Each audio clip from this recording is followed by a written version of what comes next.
ಏನಪ್ಪ ನಮ್ಮ ತಗ ಬಂದ್ರಲ್ಲಪ್ಪ ಅದು ಬಂದಿರಲ್ಲ ಇಲ್ಲ.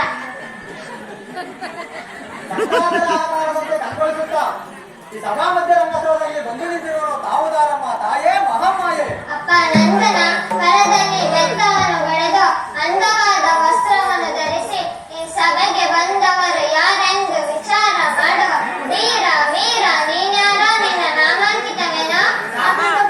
ಅಪ್ಪ ಸಾರಥಿ ನಾನು ಯಾರೆಂದರೆ ಅಖಿಲಾಂಡ ಕೋಟಿ ಬ್ರಹ್ಮಾಂಡದಲ್ಲಿರುವ ಸಕಲ ಜೀವಿ ಪ್ರಾಣಿ ಪಕ್ಷಿಗಳನ್ನು ಏಕೈಕ ಬ್ರಹ್ಮದೇವರ ಪತ್ನಿ ಶಾರದಾ ದೇವಿ ನಾನೇ ಅಲ್ಲವೇ ನಂದನ?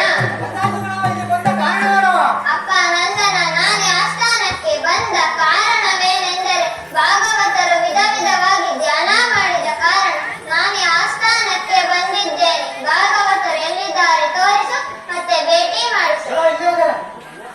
ನಿಮಗೆ ಮಂಗಳವಾಗಲಿ ಭಾಗವತರೇ. ಆಹಾ ಭಾಗವತರೇ, ನಮ್ಮನ್ನು ವಿನಯದಿಂದ ಧ್ಯಾನ ಮಾಡಿದ ಕಾರಣವೇನು ತಿಳಿಸಿ.